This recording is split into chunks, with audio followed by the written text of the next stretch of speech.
ಓಂ ಶಾಂತಿ. ಈ ದಿನ ಬಾಬ್ದಾದ ಭಕ್ತರನ್ನ, ದ್ವಾಪರ ಕಲಿಯುಗದಲ್ಲಿ ಭಕ್ತರು ದೇವಿ ದೇವತೆಗಳಿಗೆ ಇರ್ತಾರೆ ಅಲ್ವಾ? ಆ ಭಕ್ತರನ್ನ ಈ ಸಮಯದಲ್ಲಿ, ಈ ಸಂಗಮ ಯುಗದಲ್ಲಿ ಹೇಗೆ ತಯಾರು ಮಾಡಿಕೊಳ್ಳುವಂತಹದ್ದು, ಹೇಗೆ ತಯಾರಾಗ್ತಾರೆ ಭಕ್ತರು ಅನ್ನೋದ್ರ ಬಗ್ಗೆ ಬಾಬ್ದಾದ ಈ ದಿನ ತಿಳಿಸ್ತಿದ್ದಾರೆ. ಭಕ್ತರು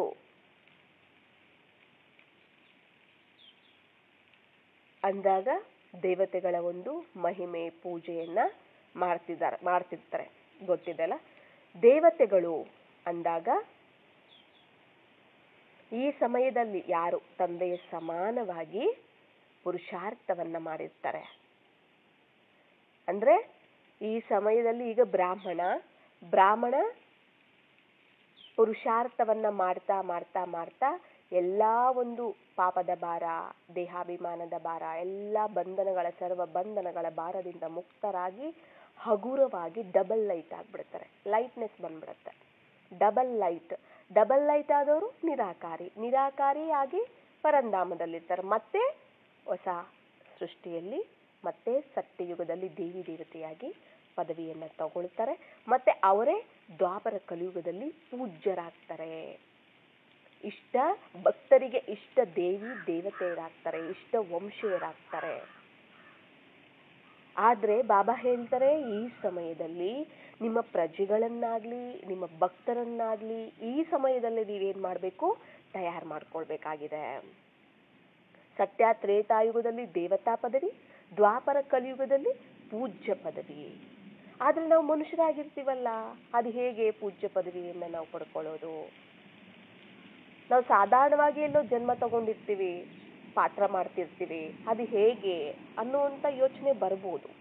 ಆದ್ರೆ ಬಾಬಾ ತಿಳಿಸ್ತಾರೆ, ಈ ಸಮಯದಲ್ಲಿ ಹೇಗೆ ನಮ್ಮನ್ನ ಮುಂದೆ ಇಟ್ಟು ಬಾಬಾ ಹಿಂದೆ ಇದ್ದು ಎಲ್ಲ ಮಾಡಿಸ್ತಿದ್ದಾರೆ. ಅಂದ್ರೆ ನಾವು ನಿಮಿತ್ತವಾಗಿದ್ದೀವಿ ಅಲ್ವಾ? ಮಾಡಿಸ್ತಿರೋದು ಯಾರು? ಬಾಬಾ ಆಗಿದ್ದಾರೆ.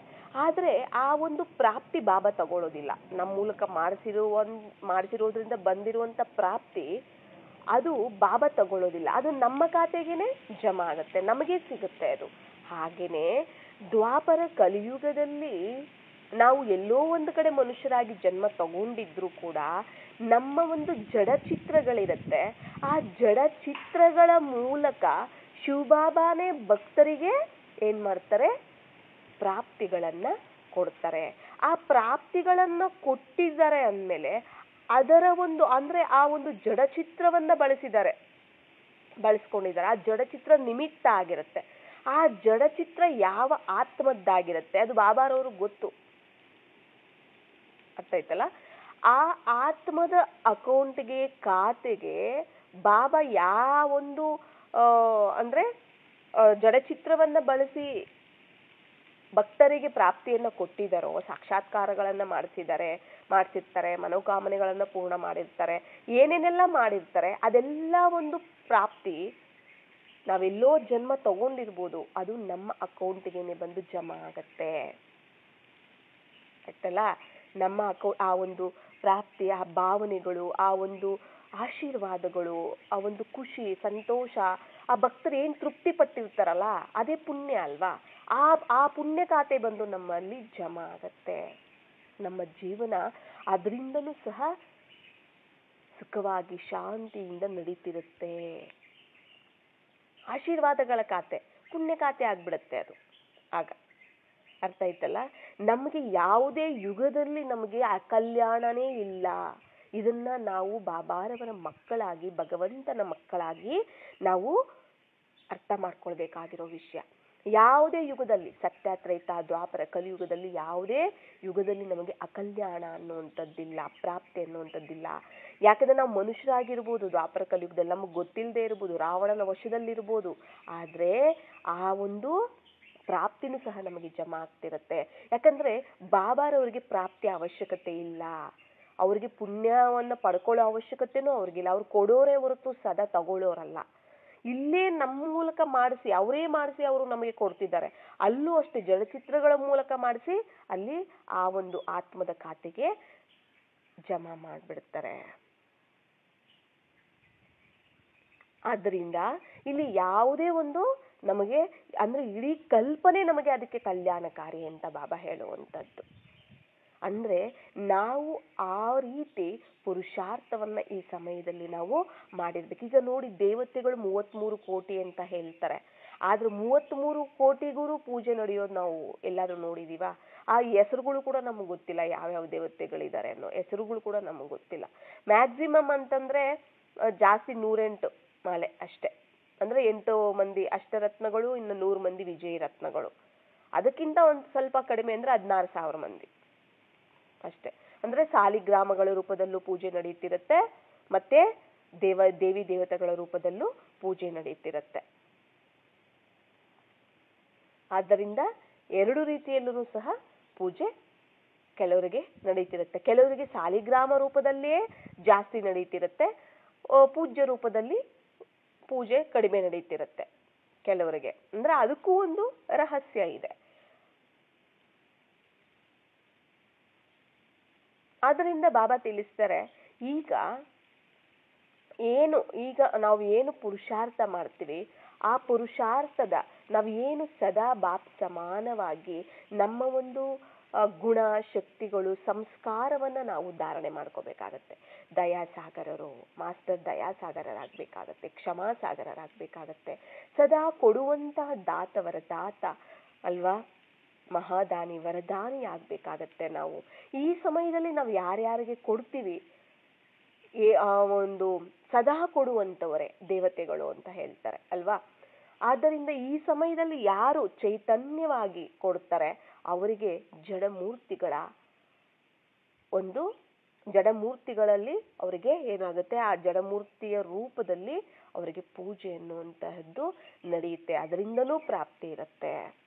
ಅದಕ್ಕೆ ಬಾಬಾ ಹೇಳ್ತಾರೆ, ಇಲ್ಲಿ ನೀವು ಅಲ್ಲಿ ಭಕ್ತರಿಗೆ ಇಷ್ಟ ದೇವತೆಗಳಾಗಬೇಕು ಅಂದ್ರೆ, ಎಲ್ಲಿ ದ್ವಾಪರ ಕಲಿಯುಗದಲ್ಲಿ ಯಾರು ಇಷ್ಟ ದೇವತೆಗಳು ಅಂದ್ರೆ ಭಕ್ತರಿಗೆ ಇಷ್ಟವಾದಂತಹ ದೇವತೆಗಳು ಹೇಳ್ತಾರಲ್ಲ, ನನಗೆ ಈ ದೇವತೆ ಇಷ್ಟ, ನನಗೆ ಆ ದೇವತೆ ಇಷ್ಟ ಅಂತೆಲ್ಲ ಹೇಳ್ತಿರ್ತಾರಲ್ಲ. ಭಕ್ತರಿಗೆ ಸುಮಾರು ಭಕ್ತರು, ತುಂಬಾ ಜಾಸ್ತಿ ಭಕ್ತರು ಇಷ್ಟಪಡುವಂತಹ ಇಷ್ಟ ದೇವತೆಯರಾಗಬೇಕು. ಬಟ್ ಆದ್ರೆ ಆಗೋದಕ್ಕೆ ಕೆಲವೊಂದು ಏನಿರುತ್ತೆ, ವಿಶೇಷತೆಗಳು ಸಹ ಇರುತ್ತೆ ಕೂಡ.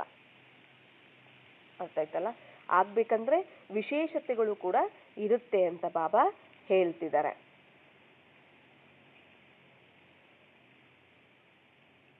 ಅಂದ್ರೆ ಇಷ್ಟ ದೇವತೆಗಳು ಸದಾ ದಯಾಹೃದಯದವರಾಗಿರ್ತಾರೆ. ಇಲ್ಲಿ ಈ ಸಮಯದಲ್ಲಿ ನಾವು ಸದಾ ದಯಾಹೃದಯದವರು ಆಗಿರ್ಬೇಕು ಅಂತ ಹೇಳ್ತಿದ್ದಾರೆ. ಈ ಸಂಗಮ ಯುಗದಲ್ಲಿ ಯಾವ ದಯೆ ಇರಬೇಕು? ಪ್ರತಿ ಆತ್ಮನನ್ನ ಭ್ರಮಿಸೋದ್ರಿಂದ ಮತ್ತೆ ಬಿಕಾರಿ ಸ್ಥಿತಿಯಿಂದ ರಕ್ಷಣೆ ಮಾಡುವಂತಹ ದಯೆಯನ್ನ ತೋರಿಸ್ಬೇಕು. ಪ್ರತಿ ಆತ್ಮನೂ ಸುಖ, ಶಾಂತಿ, ಅದು ಇದು ಅದಕ್ಕೋಸ್ಕರ ಏನ್ ಮಾಡ್ತಾ ಇದ್ದಾರೆ, ಭ್ರಮಿಸ್ತಿದ್ದಾರೆ, ಬಿಕಾರಿ ಆಗ್ಬಿಟ್ಟಿದ್ದಾರೆ. ಅವರನ್ನ ಅದರಿಂದ ಬಿಡಿಸುವಂತಹ, ರಕ್ಷಣೆ ಮಾಡುವಂತಹ ದಯೆಯನ್ನ ತೋರಿಸ್ಬೇಕು. ಪ್ರತಿ ಒಬ್ಬರ ಮೇಲೆ ದಯೆ ತೋರಿಸ್ಬೇಕು. ನಿಷ್ಕಾಮ ದಯಾ ಹೃದಯದವರಾಗಿರಬೇಕು. ಯಾವುದೇ ಕಾಮನೆ, ಅವ್ರು ಏನು ಎಕ್ಸ್ಪೆಕ್ಟ್ ಮಾಡದೆ, ಯಾವುದೇ ಆಸೆ ಇಟ್ಟುಕೊಂಡು ನಾವು ಅವ್ರ ಮೇಲೆ ಅವ್ರಿಗೇನು ದಯೆ ತೋರಿಸೋ ತರ ಇರಬಾರದು. ಯಾವುದೇ ಒಂದು ಕಾಮನೆಗಳು ಇಲ್ಲದೆ ನಿಷ್ಕಾಮಿಯಾಗಿ ದಯಾ ಹೃದಯದವರಾಗಿರಬೇಕು ಆತ್ಮಗಳ ಬಗ್ಗೆ. ಕೆಲವ್ರ ಮೇಲೆ ದಯೆ ತೋರಿಸೋದು, ಕೆಲವ್ರ ಮೇಲೆ ತೋರಿಸದೇ ಇಲ್ಲದೆ ಇರುವಂತಹದ್ದು ಇದು ಇರಬಾರದು. ಅಂದ್ರೆ ಬೇಹದ್ ರೂಪದಲ್ಲಿ ದಯಾ ಹೃದಯದವರಾಗಿರ್ಬೇಕು. ಇಡೀ ವಿಶ್ವ ಆತ್ಮಗಳ ಬಗ್ಗೆ ಇರಬೇಕು. ಅವರ ದಯಾ ಸಂಕಲ್ಪದಲ್ಲಿ ಇತರ ಆತ್ಮಗಳಿಗೆ ತಮ್ಮ ಆತ್ಮಿಕ ರೂಪ ಮತ್ತೆ ಆತ್ಮದ ಒಂದು ಗಮ್ಯ ಸೆಕೆಂಡಲ್ಲಿ ಸ್ಮೃತಿ ಬಂದ್ಬಿಡುತ್ತೆ ಅಂತ ಹೇಳ್ತಿದ್ದಾರೆ. ಅವರ ಒಂದು ದಯಾ ಸಂಕಲ್ಪಗಳಲ್ಲಿ ಇತರ ಆತ್ಮಗಳಿಗೆ ತಮ್ಮ ಆತ್ಮಿಕ ರೂಪ ಮತ್ತೆ ಆತ್ಮದ ಒಂದು ಗಮ್ಯ ಸೆಕೆಂಡಲ್ಲಿ ಸ್ಮೃತಿ ಬಂದ್ಬಿಡುತ್ತೆ ಇತರ ಆತ್ಮಗಳಿಗೆ. ಅವರು ಆ ತರ ದಯೆ ಒಂದು ಸಂಕಲ್ಪ ಅನ್ನೋದು ಇರುತ್ತೆ. ಅವರ ದಯಾ ಸಂಕಲ್ಪದಿಂದ ಭಿಕಾರಿಗಳಿಗೂ ಸರ್ವ ಖಜಾನೆಗಳ ಹೊಳಪು ಅನ್ನುವಂಥದ್ದು ಕಾಣಿಸುತ್ತೆ. ಯಾಕಂದ್ರೆ ಅವರಲ್ಲಿ ದಯಾ ಹೃದಯದವರಾಗಿರ್ತಾರೆ. ಅಲ್ಲಿ ಸಂಕಲ್ಪಗಳನ್ನ ಅವರು ಮಾಡ್ತಾರೆ ಅಂದ್ರೆ ಯಾವುದೇ ಕಾಮನೆಗಳಿಲ್ಲದೆ ನಿಷ್ಕಾಮಿಯಾಗಿ ಭಿಕಾರಿಗಳಿಗೆ ಒದ್ದಾಡ್ತಿರ್ತಾರಲ್ಲ, ಭ್ರಮಿಸ್ತಿರ್ತಾರಲ್ಲ ಆತ್ಮಗಳು, ಶಾಂತಿ ಬೇಕು, ಅದು ಬೇಕು, ಇದು ಬೇಕು ಅಂತ, ಅಂತವರಿಗೆ ಸರ್ವ ಖಜಾನೆಗಳ ಒಂದು ಹೊಳಪು ಕಾಣಿಸ್ಬಿಡುತ್ತೆ ಇವ್ರ ಮೂಲಕ. ಭ್ರಮಿಸುವಂತ ಆತ್ಮಗಳಿಗೆ ಮುಕ್ತಿ ಇಲ್ಲ, ಜೀವನ್ ಮುಕ್ತಿಯ ಒಂದು ಏನ್ ಹೇಳ್ತಾರೆ ತೀರ ಅನ್ನುವಂಥದ್ದು, ಅಂದ್ರೆ ಗಮ್ಯ ಅನ್ನುವಂತಹದ್ದು ಎದುರುಗಡೆ ಕಾಣುತ್ತೆ ಅಂತ ಹೇಳ್ತಿದ್ದಾರೆ. ಜೀವನ್ ಮುಕ್ತಿಯ ಒಂದು ಗಮ್ಯ ಅನ್ನುವಂತಹದ್ದು ಕಾಣ್ಬಿಡತ್ತೆ. ಈ ತರ ದಯಾಹೃದಯದವರಾಗಿರ್ತಾರೆ ಯಾರು? ಇಷ್ಟ ದೇವಿ ದೇವತೆಗಳಾಗಿರುವಂತವ್ರು. ಯಾವ ಸಮಯದಲ್ಲಿ? ಇಲ್ಲಿ ಈ ಸಂಗಮ ಯುಗದಲ್ಲಿ. ಸಂಗಮ ಯುಗದಲ್ಲಿ ಈ ತರ ಈ ಒಂದು ಸಂಸ್ಕಾರವನ್ನ ಧಾರಣೆ ಮಾಡ್ಕೊಂಡಿರ್ಬೇಕು, ಈ ಒಂದು ಸೇವೆಯನ್ನ ಮಾಡೋರಾಗಿರ್ಬೇಕು. ಮತ್ತೆ ಎರಡನೇ ವಿಶೇಷತೆ, ಅದು ಮೊದಲನೇ ವಿಶೇಷತೆ ಏನು? ದಯಾಹೃದಯದವರಾಗಿರೋದು. ಇದು ಎರಡನೇ ವಿಶೇಷತೆ ಹೇಳ್ತಿದ್ದಾರೆ. ಇಷ್ಟ ದೇವಾತ್ಮ ಸದಾ ಸರ್ವರಿಗೂ ದುಃಖಹರ್ತ ಸುಖಕರ್ತರ ಒಂದು ಪಾತ್ರವನ್ನ ಅಭಿನಯಿಸುತ್ತೆ. ಬಾಬಾ ಸಮಾನವಾಗಿ ಇಷ್ಟ ದೇವಾತ್ಮ ಏನ್ ಮಾಡುತ್ತೆ? ಸದಾ ಸರ್ವ ಆತ್ಮಗಳಿಗೂ ಸಹ ದುಃಖವನ್ನ ಹರಿಸಿ ಸುಖವನ್ನ ಕೊಡುವಂತ ಪಾತ್ರವನ್ನ ಮಾಡತ್ತೆ. ಇತರರ ದುಃಖವನ್ನ ತಮ್ಮ ದುಃಖವನ್ನಾಗಿ ಭಾವಿಸುತ್ತೆ ಅಂತ ಹೇಳ್ತಿದ್ದ. ಅಂದ್ರೆ ಇತರರ ದುಃಖವನ್ನ ತಮ್ಮ ದುಃಖವನ್ನಾಗಿ ಭಾವಿಸಿ ಏನ್ ಮಾಡ್ತಾರೆ? ದುಃಖವನ್ನ ಹರಿಸಿ ದುಃಖಿಗಳನ್ನ ಸುಖಿಗಳನ್ನಾಗಿ ಮಾಡುವಂತಹ ಯುಕ್ತಿ ಇಲ್ಲ, ಸಾಧನ ಸದಾ ಅವರ ಹತ್ರ ಒಂದು ಮ್ಯಾಜಿಕ್ ಮಂತ್ರದ ತರ ಇರುತ್ತೆ ಅವರ ಹತ್ರ ಅಂತ ಹೇಳ್ತಿದ್ದಾರೆ ಬಾಬಾ. ಅಂದ್ರೆ ಅವರು ಸರ್ವ ಆತ್ಮಗಳಿಗೂ ದುಃಖವನ್ನ ಹರಿಸಿ ಸುಖವನ್ನ ಕೊಡುವಂತಹ ಮಾಸ್ಟರ್ ದುಃಖಹರ್ತರು, ಮಾಸ್ಟರ್ ಸುಖಕರ್ತರಾಗಿರ್ತಾರೆ ಅಲ್ವಾ? ಬಾಬಾರವರ ಒಂದು ಮಹಿಮೆ ಇದೆ ತಾನೆ, ದುಃಖಹರ್ತ ಸುಖಕರ್ತ ಅಂತ. ಅವರ ಸಮಾನವಾದಂತಹ ಈ ಒಂದು ಪಾತ್ರವನ್ನ ಅಭಿನಯಿಸ್ತಾರೆ. ಅಂದ್ರೆ ಬೇರೆಯವ್ರ ದುಃಖ ನೋಡ್ಬಿಟ್ಟು ಅಯ್ಯೋ ಬಿಡು ಅವ್ರ ಕರ್ಮ, ಅವ್ರ ಲೆಕ್ಕಾಚಾರ ಅಲ್ಲ, ಅವರ ದುಃಖನೇ ನನ್ನ ದುಃಖ, ಅವರ ದುಃಖನೇ ನನ್ನ ದುಃಖ ಅನ್ನೋ ತರ ಭಾವಿಸಿ ಆ ದುಃಖದಿಂದ ಅವರನ್ನ ಬಿಡಿಸ್ತಾರೆ. ಮೂರನೇ ವಿಶೇಷತೆ ಹೇಳ್ತಾರೆ, ಸದಾ ಸಂಕಲ್ಪ ಮಾತು ಕರ್ಮದ ಮೂಲಕ ಪವಿತ್ರತೆಯ ಒಂದು ವ್ಯಕ್ತಿತ್ವ ಕಾಣಿಸುತ್ತೆ. ಅವರು ಮಾತಲ್ಲಿರ್ಬೋದು, ಕರ್ಮದಲ್ಲಿರ್ಬೋದು, ಸಂಕಲ್ಪದಲ್ಲಿರ್ಬೋದು ಪವಿತ್ರತೆಯ ಒಂದು ವ್ಯಕ್ತಿತ್ವ ಕಾಣಿಸುತ್ತೆ. ಪವಿತ್ರತೆ ಅಂದ್ರೇನು? ಆತ್ಮಿಕ ಸ್ಮೃತಿ ಸ್ಥಿತಿ ಸ್ವರೂಪದಲ್ಲಿ ತಂದೆಯ ಒಂದು ಸ್ಮೃತಿಯಲ್ಲಿ ಜೊತೆಯಲ್ಲಿ ಕಂಬೈನ್ಡ್ ಆಗಿ ನಾವ್ ಏನೇ ಮಾಡಿದ್ರು ಅದು ಸಂಕಲ್ಪನೂ ಪವಿತ್ರ, ಮಾತು ಪವಿತ್ರ, ಕರ್ಮನೂ ಸಹ ಪವಿತ್ರವಾಗಿ ಇರುತ್ತೆ. ಮತ್ತೆ ನಾಲ್ಕನೇ ವಿಶೇಷತೆ ಹೇಳ್ತಾರೆ, ಸದಾ ಸ್ವಭಾವದಲ್ಲಿ ಸಂಸ್ಕಾರದಲ್ಲಿ ನಡವಳಿಕೆಯಲ್ಲಿ ಸಾಧಾರಣವಾಗಿರ್ತಾರೆ, ಆದ್ರೆ ಶ್ರೇಷ್ಠವಾಗಿ ಕಾಣಿಸ್ತಾರೆ. ಅವರ ಸ್ವಭಾವ ನೋಡೋದಕ್ಕೆ ಸಾಧಾರಣ ಇರ್ಬೋದು, ಅವರ ಸಂಸ್ಕಾರ ನಡವಳಿಕೆ ಕೂಡ ಸಾಧಾರಣವಾಗಿರ್ಬೋದು, ಆದ್ರೆ ಅದು ಶ್ರೇಷ್ಠವಾಗಿರುತ್ತೆ ಅಂತ ಹೇಳ್ತಿದ್ದಾರೆ. ಸಾಧಾರಣವಾಗಿದ್ರು ಕೂಡ ಶ್ರೇಷ್ಠವಾಗಿ ಕಾಣಿಸ್ತಾರೆ. ಮತ್ತೆ ಐದನೇ ವಿಶೇಷತೆ ಅದು ಹೇಳ್ತಿದ್ದಾರೆ, ಹೇಗಾದ್ರೂ ನಿಮ್ಮ ಜಡಚಿತ್ರಗಳನ್ನ ಸದಾ ಶೃಂಗಾರದಿಂದ ತೋರಿಸ್ತಾರೋ ಹಾಗೆ ಸರ್ವ ಗುಣಗಳ ಶೃಂಗಾರದಿಂದ ಸದಾ ಅಲಂಕಾರ ಮಾಡ್ಕೊಂಡಿರೋ ತರ ಇರ್ತಾರೆ ಕೂಡ ಈ ಸಮಯದಲ್ಲಿ. ಜಡಚಿತ್ರಗಳಿಗೆ ಎಷ್ಟು ಶೃಂಗಾರ ಮಾಡ್ತಾರಲ್ಲ, ಹಾಗೆ ಇಲ್ಲಿ ನಾವು ಸರ್ವ ಗುಣಗಳ ಶೃಂಗಾರವನ್ನ ಮಾಡ್ಕೊಂಡಿರ್ಬೇಕು ಅಂತ ಹೇಳ್ತಿದ್ದಾರೆ. ಮತ್ತೆ ಆರನೇ ವಿಶೇಷತೆ ಹೇಳ್ತಾರೆ, ಅಂದ್ರೆ ಇಷ್ಟ ದೇವತೆಗಳ ಒಂದು ರೂಪರೇಖೆಗಳು ಸ್ವಯಂ ಕೂಡ ಕಮಲ ಸಮಾನವಾಗಿರುತ್ತೆ, ಮತ್ತೆ ಇತರಾತ್ಮಗಳನ್ನು ಕೂಡ ಕಮಲ ಸಮಾನವಾಗಿ ಅತೀತವಾಗಿ ಮತ್ತೆ ಪ್ರಿಯವಾಗಿ ಮಾಡ್ತಾರೆ. ಅಂದ್ರೆ ಅವರು ಸಹ ಗೃಹಸ್ಥದಲ್ಲೇ ಇರ್ಲಿ ಎಲ್ಲೇ ಇರ್ಲಿ ಕೆಸರಲ್ಲಿದ್ರೂ ಕೂಡ ಕಮಲ ಹೇಗೆ ಕೆಸರಿಗೆ ಅತೀತವಾಗಿರುತ್ತೆ ಹಾಗೆ ಅಪವಿತ್ರ ವಾಯುಮಂಡಲ, ಅಪವಿತ್ರ ಒಂದು ಪ್ರಪಂಚ ಎಲ್ಲೇ ಇದ್ರೂ ಕೂಡ, ಅಂದ್ರೆ ಪವಿತ್ರ ಮಧ್ಯೆ ಇದ್ರೂ ಕೂಡ ಅದಕ್ಕೆ ಅತೀತವಾಗಿ ಮನಸ್ಸು ಬುದ್ಧಿಯಿಂದ ಮತ್ತೆ ಎಲ್ಲರಿಗೂ ಬಾಬಾರವರಿಗೂ ಪ್ರಿಯವಾಗಿ ಇರ್ತಾರೆ, ಮತ್ತೆ ಇತರರನ್ನೂ ಸಹ ಮಾಡ್ತಾರೆ. ಮತ್ತೆ ಏಳನೇ ವಿಶೇಷತೆ, ಸದಾ ಸ್ಥಿತಿಯಲ್ಲಿ ಅಚಂಚಲವಾಗಿ ಅಡೋಲಾಗಿ ಇರ್ತಾರೆ. ಹೇಗಾದ್ರೆ ಮೂರ್ತಿಯನ್ನ ಸ್ಥಾಪನೆ ಮಾಡ್ತಾರೋ ಹಾಗೆ ಚೈತನ್ಯ ಮೂರ್ತಿಗಳಾದಂಥವರು ಏಕೀರಸ ಸ್ಥಿತಿಯಲ್ಲಿ ಇರ್ತಾರೆ. ಸದಾ ಸ್ಥಿತಿಯಲ್ಲಿ ಏನಾಗಿರ್ತಾರೆ? ಅಚಂಚಲವಾಗಿ ಅಡೋಲಾಗಿರ್ತಾರೆ, ಸ್ಥಿರವಾಗಿರ್ತಾರೆ ಅವರು. ಇವಾಗ ಮೂರ್ತಿಯನ್ನ ಸ್ಥಾಪನೆ ಮಾಡ್ತಾರೆ, ಹೇಗೆ ಸ್ಥಿರವಾಗಿರುತ್ತಲ್ಲ ಒಂದು ಮೂರ್ತಿ, ಇವಾಗ ದೇವಿ ಮೂರ್ತಿನೇ ಆಗ್ಲಿ ಹೇಳಿ, ಅದೇನಾದ್ರೂ ಕದಲುತ್ತಾ, ಏನಾದ್ರೂ ಇರುತ್ತಾ ಅದರಲ್ಲಿ ಮೂಮೆಂಟ್ಸ್ ಏನು ಇರೋದಿಲ್ಲ, ಅದು ಸ್ಥಿರವಾಗಿರುತ್ತಲ್ಲ. ಹಾಗೇನೆ ಚೈತನ್ಯ ಮೂರ್ತಿಗಳಾದಂಥವು ಆತ್ಮಗಳು ಈ ಸಮಯದಲ್ಲಿ ಏಕೀರಸ ಸ್ಥಿತಿಯಲ್ಲಿರ್ತಾರೆ. ಅಂದ್ರೆ ಬಾಬಾ ಒಬ್ಬರ ಒಂದು ಸಾಂಗತ್ಯದಲ್ಲಿ, ಅವರೊಬ್ಬರ ಸ್ಮೃತಿಯಲ್ಲಿ, ಅವರೊಬ್ಬರ ಜೊತೆನೆ ಸರ್ವ ಸಂಬಂಧದ ರೂಪದಲ್ಲಿ ಅವರೊಬ್ಬರನ್ನೇ ನೆನಪು ಮಾಡ್ತಾ ಇರ್ತಾರೆ. ಆ ಕಡೆ ಈ ಕಡೆ ಎಲ್ಲೂ ಕದಲೋದಿಲ್ಲ, ಆ ಕಡೆ ಈ ಕಡೆ ಬುದ್ಧಿ ಭ್ರಮಿಸೋದಿಲ್ಲ. ಅದನ್ನೇ ಹೇಳೋದು ಆ ಚಂಚಲತೆ ಅಂತ.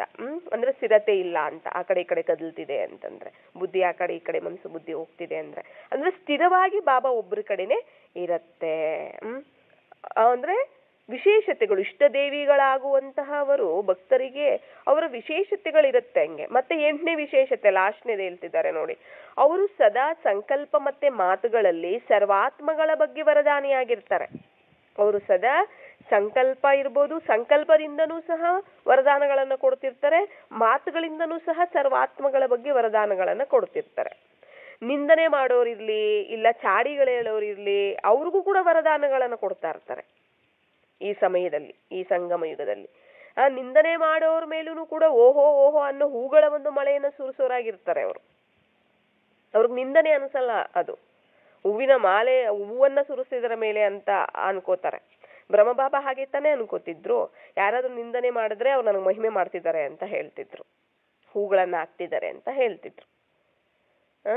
ಯಾರು ಈ ಸಮಯದಲ್ಲಿ ನಿಂದನೆ ಮಾಡೋರು, ಚಾಡಿಗಳು ಹೇಳೋರು ಇರ್ತಾರೆ ನಮ್ಮ ಮೇಲೆ ಅಲ್ವಾ, ಹಂಗಿದ್ರೂ ಕೂಡ ನಾವು ದಯಾ ಹೃದಯದವರಾಗಿ ಏನ್ ಮಾಡ್ಬೇಕಾಗತ್ತೆ, ಕ್ಷಮಿಸಿ ಅವರಿಗೆ ನಾವು ಹೂಗಳ ಅಂದ್ರೆ ಓಹೋ ಓಹೋ ಅನ್ನೋ ಮಹಿಮೆ ಮಾಡ್ಬೇಕು. ಅವ್ರಿಗೆ ಗುಣಗಳು ಓಹೋ ಓಹೋ ಅಂತ ಮಹಿಮೆ ಮಾಡ್ತಾ ಆ ಒಂದು ಮಹಿಮೆಯ ಒಂದು ಹೂಗಳ ಒಂದು ಮಳೆಯನ್ನು ಸುರಿಸೋರಾಗಿರಬೇಕು. ಇದಕ್ಕೆ ರಿಸಲ್ಟ್ ಆಗಿ ಏನ್ ಸಿಗುತ್ತೆ, ಇಷ್ಟ ದೇವಿಗಳ ರೂಪದಲ್ಲಿ ಹೂವಿನ ಮಳೆಯನ್ನ ಸುರಿಸ್ಕೊತೀರಾ. ಎಲ್ಲಿ ದ್ವಾಪರ ಕಲಿಯುಗದಲ್ಲಿ ಇಷ್ಟ ದೇವತೆಗಳಾಗಿರ್ತಾರೆ, ಅವಾಗ ಏನ್ ಮಾಡ್ತಾರೆ, ಅವರು ಮಹಿಮೆಗಳನ್ನ ಮಾಡ್ತಾ ಇರ್ತಾರೆ ನಿಮ್ಮ ಮೇಲೆ. ಎಷ್ಟು ಮಹಿಮೆಗಳು ಮಾಡ್ತಾರೆ, ಈಗ ದೇವತೆಗಳಿಗೆ ಎಷ್ಟು ಮಹಿಮೆಗಳು ಮಾಡ್ತಾರಲ್ಲ, ಕೀರ್ತನೆಗಳನ್ನ ಆಡೋದು, ಮಹಿಮೆಗಳನ್ನ ಮಾಡ್ತಾರಲ್ಲ, ಆ ತರ ಮಹಿಮೆಗಳನ್ನ ಮಾಡಿ ಹೂಗಳನ್ನ ಸುರಿಸ್ಕೊಳ್ತಾರೆ. ಮಹಿಮೆ ಮಾಡೋರ ಮಹಿಮೆ ಮಾಡೋದು ಸಾಧಾರಣ ವಿಷಯನೇ, ಈಸಿನೇ ಅದು. ಅವರು ನಮ್ಮನ್ನು ಮಹಿಮೆ ಮಾಡ್ತಾರೆ, ನಾವು ಅವ್ರನ್ನ ಮಹಿಮೆ ಮಾಡ್ತೀವಿ, ಈಸಿ ಆಗ್ಬಿಡುತ್ತೆ. ಆದ್ರೆ ನಿಂದನೆ ಮಾಡೋರ ಕೊರಳಲ್ಲಿ ಗುಣಮಾಲೆಯನ್ನ ಹಾಕೋದು ಜನ್ಮ ಜನ್ಮಾಂತರಕ್ಕೂ ಅವರನ್ನ ಭಕ್ತರಾಗಿ ಫಿಕ್ಸ್ ಮಾಡ್ಕೊಳ್ಳೋದು, ಮತ್ತೆ ಹಿಂದೆಯಿಂದನೇ ಈ ವರ್ತಮಾನ ಸಂಗಮ ಯುಗ ಸಮಯದಲ್ಲೂ ಕೂಡ ಸದಾ ಅವರನ್ನ ಸಹಯೋಗಿಯಾಗಿ ಮಾಡ್ಕೊಳ್ಳೋದು, ಇದು ಫಿಕ್ಸ್ ಆಗ್ಬಿಡತ್ತೆ. ಎಂತವರಿಗೆ ಭಕ್ತರಾಗ್ತಾರೆ, ಯಾರು ನಿಂದನೆ ಮಾಡ್ತಿರ್ತಾರೆ, ನಿಮ್ಮ ಮೇಲೆ ಚಾಡಿಗಳು ಹೇಳ್ತಿರ್ತಾರೆ, ಅಂತವರ ಮೇಲೆ ಗುಣಮಾಲೆ ಹಾಕ್ಬೇಕು, ಅವರ ಗುಣಗಾನ ಮಾಡ್ಬೇಕು, ಮಹಿಮೆ ಮಾಡ್ಬೇಕು ನೀವು, ಆಯ್ತಲ್ಲ, ಮಹಿಮೆಗಳನ್ನ ಮಾಡ್ಬೇಕು. ಆವಾಗ ಏನಾಗತ್ತೆ ಅಂದ್ರೆ ಬಾಬಾ ಹೇಳಿದ್ದಾರೆ ಅಂತ ಮಾಡೋದಲ್ಲ, ಹೃದಯದಿಂದ ದಯಾ ಹೃದಯದವರಾಗಿ ಕ್ಷಮಿಸಿ ಏನ್ ಮಾಡ್ಬೇಕು, ಕಲ್ಯಾಣದ ಒಂದು ದೃಷ್ಟಿಯಿಂದ ನಾವೇನ್ ಮಾಡ್ಬೇಕಾಗತ್ತೆ, ಅವರು ನಿಂದನೆ ಮಾಡ್ತಾ ಇದ್ರು ಕೂಡ ಬಾಬಾ ಹೇಳಿದ್ರಲ್ಲ ಓಹೋ ಓಹೋ ಅನ್ನೋ ಮಹಿಮೆಯನ್ನ ಮಾಡ್ತಾ ಹೂಗಳ ಒಂದು ಮಳೆಯನ್ನ ಸುರಿಸೋರಾಗಿರ್ಬೇಕು. ಅಂದ್ರೆ ಗುಣಗಳು, ಅರ್ಥ ಆಯ್ತಲ್ಲ. ಇವಾಗ ಅವ್ರೇನು ಕೋಪದಲ್ಲಿ ಮಾತಾಡ್ತಿರ್ತಾರೆ, ಅವಾಗ ಏನ್ ಮಾಡ್ಬೇಕು, ಶಾಂತಿ ಗುಣ ತಗೊಳ್ಳಿ, ಶಾಂತ ಸ್ವರೂಪ ಭವ, ಶಾಂತ ಸ್ವರೂಪರಾಗಿದ್ದಾರೆ ಇವರು ಅಲ್ವಾ. ಮತ್ತೆ ಹೇಗಂದ್ರೆ ಹಾಗೆ ಮಾತಾಡ್ತಾ ಇದ್ದಾರೆ, ಅವ್ರಿಗೆ ಏನು ಅವ್ರ ಕಂಟ್ರೋಲ್ ಅಲ್ಲೇ ಇಲ್ಲ, ಆ ತರ ಕಂಟ್ರೋಲ್ ಇಲ್ಲದೆ ಮಾತಾಡ್ತಿದ್ದಾರೆ. ಅಂತವ್ರಿಗೆ ಕರ್ಮೇಂದ್ರಿಯ ಜಿತ್ ಭವ, ಈ ತರ ಅವ್ರಿಗೆ ವರದಾನಗಳನ್ನ ಕೊಡ್ತಾರೆ. ಸಹನೆ ಇಲ್ಲ, ಸಹನಶೀಲತಾ ಭವ, ಸಹನಶೀಲವಾಗಿದ್ದಾರೆ, ತುಂಬಾ ಪವಿತ್ರವಾಗಿದ್ದಾರೆ, ತುಂಬಾ ಬಲಹೀನ ಇರ್ತಾರೆ ಅಲ್ವಾ, ತುಂಬಾ ಶಕ್ತಿಶಾಲಿಯಾಗಿದ್ದಾರೆ, ಶಕ್ತಿಶಾಲಿ ಭವ. ಈ ತರ ಗುಣಗಳ ಒಂದು ಮಾಲೆಯನ್ನ ಹಾಕಬೇಕು. ಯಾವಾಗ ನೀವು ಈ ತರ ಮಾಡ್ತೀರಾ, ಅವರು ಜನ್ಮ ಜನ್ಮಾಂತರಕ್ಕೂ ನಿಮಗೆ ಭಕ್ತರಾಗೋದು ಫಿಕ್ಸು, ಮತ್ತೆ ಈ ಸಮಯದಲ್ಲೂ ನಿಮಗೆ ಸಹಯೋಗಿ ಆಗೋದು ಫಿಕ್ಸು ಅಂತ ಹೇಳ್ತಿದ್ದಾರೆ. ಭಕ್ತರನ್ನ ಹೇಗ್ ಮಾಡ್ಕೊಳ್ಳೋದು ಅನ್ನೋದು ಗೊತ್ತಾಯ್ತಲ್ಲ.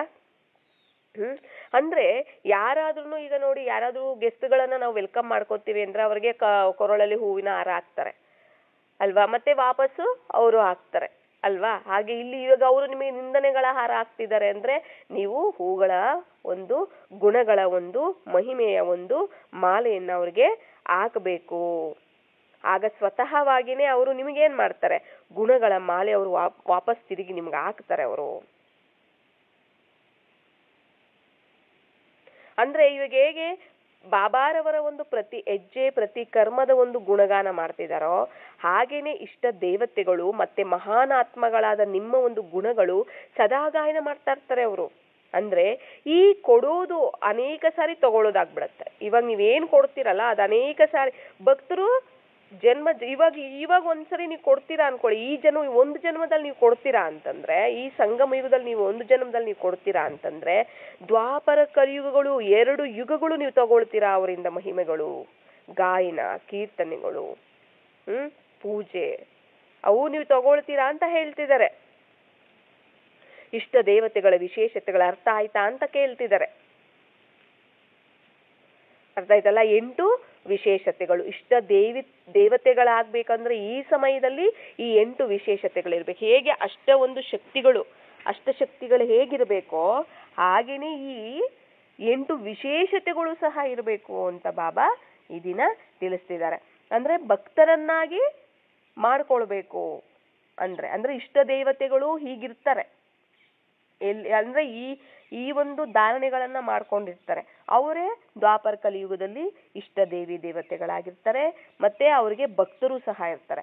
ಇದು 26 ಡಿಸೆಂಬರ್ 1978ರಲ್ಲಿ ಈ ಮುರುಳಿಯನ್ನ ನುಡಿಸಿರುವಂತಹದ್ದು. ಅದಕ್ಕೆ ಸಂಬಂಧಪಟ್ಟಂತೆ 74ರಲ್ಲಿ ಅಂದ್ರೆ 14 ಜುಲೈ 1974ರಲ್ಲಿ ತಿಳಿಸಿದ್ದಾರೆ ಬಾಬಾ, ನಿಮಗೆ ಭಕ್ತರು ಯಾರಾಗ್ತಾರೆ ಅಂತ ಕೇಳ್ತಿದ್ದಾರೆ. ಇದಕ್ಕೆ ಸಂಬಂಧಪಟ್ಟಂತೆ ಯಾವ ಲೆಕ್ಕದಿಂದ ನಿಮಗೆ ಭಕ್ತರಾಗ್ತಾರೆ, ಯಾವ ಆತ್ಮಗಳಿಗಾದ್ರೆ ಯಾವ ಶ್ರೇಷ್ಠ ಆತ್ಮಗಳ ಮೂಲಕ ಇಲ್ಲ ನಿಮಿತ್ತ ಆಗಿರುವಂತಹ ಆತ್ಮಗಳ ಮೂಲಕ ಯಾವುದೋ ಒಂದು ಪ್ರಾಪ್ತಿಯ ಒಂದು ಅನುಭವ ಆಗುತ್ತೋ ಅವರ ಮೂಲಕ ಯಾವುದೋ ಒಂದು ಸಾಕ್ಷಾತ್ಕಾರವನ್ನ ಮಾಡ್ಕೊಳ್ತಾರೆ, ಇಲ್ಲ ಯಾವುದೋ ಒಂದು ವರದಾನದ ಒಂದು ಪ್ರಾಪ್ತಿಯ ಒಂದು ಅನುಭವವನ್ನ ಮಾಡ್ಕೋತಾರೆ. ಅದರ ಆಧಾರವಾಗಿ ಅವರಿಗೆ ಪ್ರಜೆಗಳಾಗಿ ಮತ್ತೆ ಭಕ್ತರಾಗಿ ಆಗ್ತಾರೆ ಅಂತ ಹೇಳ್ತಿದ್ದಾರೆ.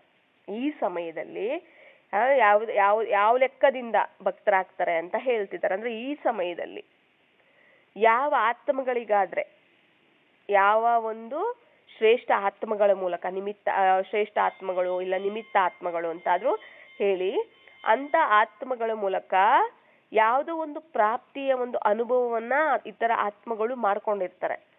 ಯಾವ್ದಾದ್ರೂ ಒಂದು ಸಾಕ್ಷಾತ್ಕಾರವನ್ನು ಸಹ ಮಾಡ್ಕೊಂಡಿರ್ತಾರೆ. ಯಾವ್ದಾದ್ರೂ ಒಂದು ವರದಾನದ ಪ್ರಾಪ್ತಿಯ ಒಂದು ಅನುಭವವನ್ನು ಸಹ ಅವರು ಮಾಡ್ಕೊಂಡಿರ್ತಾರೆ. ಯಾರು? ಶ್ರೇಷ್ಠ ಆತ್ಮಗಳ ಮೂಲಕ. ಇವಾಗ ನೀವೇ ಅನ್ಕೊಳ್ಳಿ, ನಿಮ್ಮಿಂದ ಇತರ ಆತ್ಮಗಳು ಯಾರಾದ್ರೂ ಆತ್ಮಗಳು ಏನ್ ಮಾಡ್ಕೊಂಡಿರ್ತಾರೆ, ಯಾವುದೋ ಒಂದು ಪ್ರಾಪ್ತಿಯನ್ನ ಅನುಭವ ಮಾಡ್ಕೊಂಡಿರ್ತಾರೆ, ಸಾಕ್ಷಾತ್ಕಾರ ಮಾಡ್ಕೊಂಡಿರ್ತಾರೆ, ವರದಾನದ ಪ್ರಾಪ್ತಿಯನ್ನ ಅನುಭವ ಮಾಡ್ಕೊಂಡಿರ್ತಾರೆ. ಅದರ ಆಧಾರವಾಗಿ ನಿಮಗೆ ಅವರು ಪ್ರಜೆಗಳಾಗ್ತಾರೆ ಮತ್ತೆ ಭಕ್ತರಾಗಿ ಕೂಡ ಆಗ್ತಾರೆ. ಎಲ್ಲಿ ಸತ್ಯ ನೋಡಿ ಅದೇ ಹೇಳ್ತಿದ್ದಾರೆ, ಸತ್ಯ ತ್ರೇತಾಯುಗದಲ್ಲಾದ್ರೂ ಅವರು ಪ್ರಜೆಗಳಾಗ್ತಾರೆ ಮತ್ತೆ ದ್ವಾಪರ ಕಲಿಯುಗದಲ್ಲಿ ಭಕ್ತರಾಗ್ತಾರೆ. ಯಾರಾದ್ರೂ ಸಮೀಪ ಆತ್ಮಗಳಿರ್ತಾರೋ, ಯಾವ ಆತ್ಮಗಳ ಸಂಬಂಧ ಬಾಬಾ ಜೊತೆ ಜೋಡಿಸಿರ್ತಾರೋ ಮತ್ತೆ ಹಿಂದೆಯಿಂದನೇ ಬಾಬಾರವರ ಮೂಲಕ ವಾರಸತ್ವಕ್ಕೂ ಕೂಡ ಅಧಿಕಾರಿಯಾಗಿರ್ತಾರೋ ಅವರು ಉನ್ನತ ಕುಟುಂಬದಲ್ಲಿ ಬರ್ತಾರೆ. ಯಾರಾದ್ರೆ ಸಮೀಪ ಆತ್ಮಗಳು ಇರ್ತಾರೆ, ಯಾವ ಆತ್ಮಗಳ ಸಂಬಂಧ ಬಾಬಾ ಜೊತೆ ಜೋಡಿಸಿರ್ತಾರೋ, ಅಂದ್ರೆ ಸಮೀಪ ಆತ್ಮಗಳು ಏನು, ಆ ಆತ್ಮಗಳನ್ನ ಬಾಬಾರವರ ಜೊತೆ ಜೋಡಿಸ್ಬೇಕು. ಆತ್ಮಗಳು ಬರ್ತಾರಲ್ಲ ಅವರ ಸಂಬಂಧ ಯಾರ ಜೊತೆ ಜೋಡಿಸ್ಬೇಕು, ನಾವು ಬಾಬಾರವರ ಜೊತೆ ಜೋಡಿಸ್ಬೇಕು.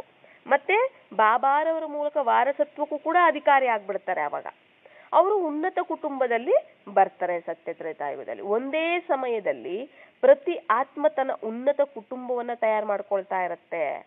ಒಂದೇ ಸಮಯದಲ್ಲಿನೇ ಪ್ರತಿ ಆತ್ಮ ತನ್ನ ಉನ್ನತ ಕುಟುಂಬವನ್ನ ತಯಾರು ಮಾಡ್ಕೊಳ್ತಾ ಇರತ್ತೆ.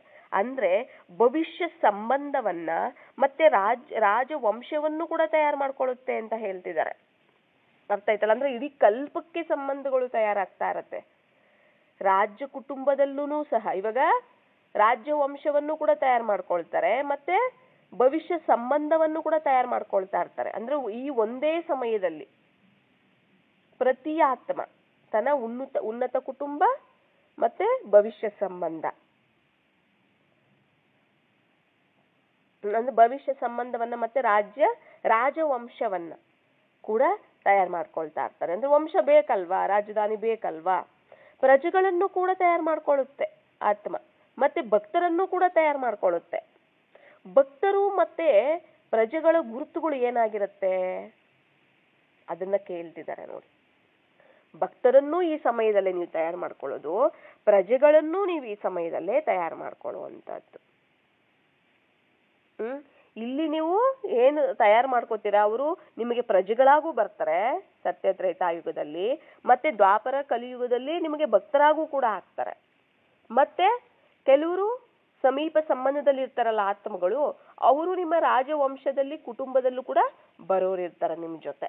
ಸಮೀಪ ಸಂಬಂಧದಲ್ಲಿ ಇರುವ ಯಾವ ಸಮೀಪ ಸಂಬಂಧ, ನಮ್ಮ ಒಂದು ಪುರುಷಾರ್ಥ ಏನಿದೆ, ನನ್ನ ಒಂದು ಪುರುಷಾರ್ಥದ ಸಮಾನವಾಗಿ ಯಾರ ಪುರುಷಾರ್ಥ ಇರುತ್ತೆ ಅವರು ಬರ್ತಾರೆ ಅಂತ. ನನ್ನ ಜೊತೆಲಿ ಇದ್ದವರೆಲ್ಲ ಬಂದ್ಬಿಡ್ತಾರೆ ಅಂತ ಅಲ್ಲ, ನನ್ನ ಜೊತೆಲಿದ್ದಾರೆ ಅಂದ ಮಾತ್ರಕ್ಕೆ ಅವ್ರು ನನ್ನ ಜೊತೆಲೆ ಸತ್ಯುಗದಲ್ಲಿ ಇರ್ತಾರೆ ಅಂತ ಅಲ್ಲ. ನನ್ನ ಸಮಾನವಾದ ಪುರುಷಾರ್ಥ ಯಾರು ಮಾಡಿರ್ತಾರೆ ಅವರು ನಮ್ಮ ಸಮೀಪ ಸಂಬಂಧದಲ್ಲಿ ಇದ್ದಾರೆ ಅಂತ ಅರ್ಥ. ಅವರೇ ಅಲ್ಲಿ ಬರ್ತಾರೆ. ಇಲ್ಲಿ ಸತ್ಯತ್ರೇತಾಯುಗದಲ್ಲಿ ಅವರು ವಂಶದಲ್ಲಾದ್ರೂ ಕುಟುಂಬದಲ್ಲಾದ್ರೂ ಬರ್ಬೋದು, ಇಲ್ಲ ಪ್ರಜೆಗಳಲ್ಲಾದ್ರೂ ಕೂಡ ಅವರು ಬರ್ಬೋದು. ಮತ್ತೆ ಭವಿಷ್ಯ ಸಂಬಂಧ ಕೂಡ ಇದರಿಂದನೇ ತಯಾರಾಗತ್ತೆ ಅಂತ ಹೇಳ್ತಿದ್ದಾರೆ. ಭಕ್ತರು ಮತ್ತೆ ಪ್ರಜೆಗಳ ಗುರುತುಗಳು ಏನಾಗಿರುತ್ತೆ, ರಾಜ್ಯ ಸಂಬಂಧದಲ್ಲಿ ಬರುವಂತಹ ವಿಷಯ ಹೇಳಿದೆ ಅಲ್ವಾ. ಆದ್ರೆ ಪ್ರಜೆಗಳು ಮತ್ತೆ ಭಕ್ತರಲ್ಲಿ ವ್ಯತ್ಯಾಸ ಏನಿರುತ್ತೆ ಅನ್ನೋದ್ರ ಬಗ್ಗೆ ಹೇಳ್ತಿದ್ದಾರೆ. ಪ್ರಜೆಗಳು ಕೇವಲ ಏನ್ ಮಾಡ್ತಾರೆ ಅಂದ್ರೆ ಜ್ಞಾನ ಮತ್ತೆ ಯೋಗದ ಒಂದು ಪ್ರಾಪ್ತಿಯನ್ನ ಪಡ್ಕೊಳ್ಳೋ ಪುರುಷಾರ್ಥಿ ಆಗಿರ್ತಾರಂತೆ. ಪ್ರಜೆಗಳು ಏನಾಗಿರ್ತಾರೆ, ಕೇವಲ ಜ್ಞಾನ ಮತ್ತೆ ಯೋಗದ ಒಂದು ಪ್ರಾಪ್ತಿಯನ್ನ ಪಡ್ಕೊಳ್ಳೋ ಪುರುಷಾರ್ಥಿಗಳಾಗಿರ್ತಾರಷ್ಟೇ. ಅವರು ಸಂಬಂಧದಲ್ಲಿ ಸಮೀಪವಾಗಿರೋದಿಲ್ಲ. ಅವ್ರು ಏನ್ ಮಾಡ್ತಾರೆ, ಸಂಬಂಧದಲ್ಲಿ ಸಮೀಪವಾಗಿ ಇರೋದಿಲ್ಲ, ಆದ್ರೆ ದೂರ ಸಂಬಂಧದಲ್ಲಿ ತಪ್ಪದೇ ಇರ್ತಾರೆ. ಅವರು ಸಂಬಂಧದಲ್ಲಿ ಸಮೀಪದಲ್ಲಿ ಇರೋದಿಲ್ಲ, ಆದ್ರೆ ದೂರ ಸಂಬಂಧದಲ್ಲಿ ತಪ್ಪದೇ ಇರ್ತಾರೆ. ಅವರು ಮರ್ಯಾದಾ ಪೂರ್ವಕ ಜೀವನ ತಯಾರು ಮಾಡ್ಕೊಳ್ಳೋದ್ರಲ್ಲಿ ಯೋಗ್ಯತೆಯನ್ನ ಅನುಸರಿಸಿ ಮತ್ತೆ ಶಕ್ತಿಯನ್ನ ಅನುಸರಿಸಿ ಪುರುಷಾರ್ಥಿಯಾಗಿರ್ತಾರೆ. ಅವರ ಯೋಗ್ಯತೆ ಏನಿದೆ, ಅವರ ಶಕ್ತಿ ಎಷ್ಟಿದೆ ಅದನ್ನ ಅನುಸರಿಸಿ ಪುರುಷಾರ್ಥಿಯಾಗಿರ್ತಾರೆ ಅವರು. ಉಳಿದಿರೋ 2 ಸಬ್ಜೆಕ್ಟ್ಗಳಲ್ಲಿ ಅಂದ್ರೆ ಧಾರಣೆ ಮತ್ತೆ ಈಶ್ವರೀಯ ಸೇವೆಯಲ್ಲಿ ಅವರು ಅಂದ್ರೆ ಜ್ಞಾನ ಯೋಗದಲ್ಲಿ ಅಷ್ಟೇ ಅವರು ಇದರಲ್ಲಿ ಇರ್ತಾರೆ.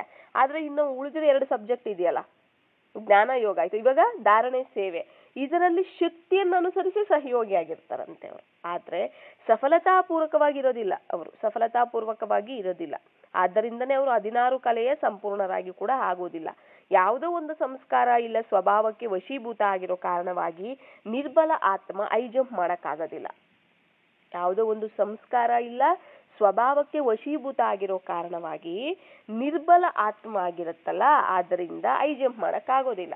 ಆದ್ದರಿಂದ ಅವರು ರಾಯಲ್ ಪರಿವಾರದಲ್ಲಿ ಇಲ್ಲ ರಾಜ್ಯ ಕುಲದಲ್ಲಿ ಬರೋದಕ್ಕೆ ಬದಲಾಗಿ ರಾಯಲ್ ಪ್ರಜೆಗಳಾಗ್ಬಿಡ್ತಾರೆ. ಅರ್ಥ ಆಯ್ತಲ್ಲ, ರಾಯಲ್ ಪ್ರಜೆಗಳಾಗ್ಬಿಡ್ತಾರೆ. ಪ್ರಜೆಗಳು ಯಾರಾಗ್ತಾರೆ ಅಂತ ಹೇಳಿದ್ರು, ಅವರು ಅಂದ್ರೆ ಯಾವುದೋ ಒಂದು ಅವರು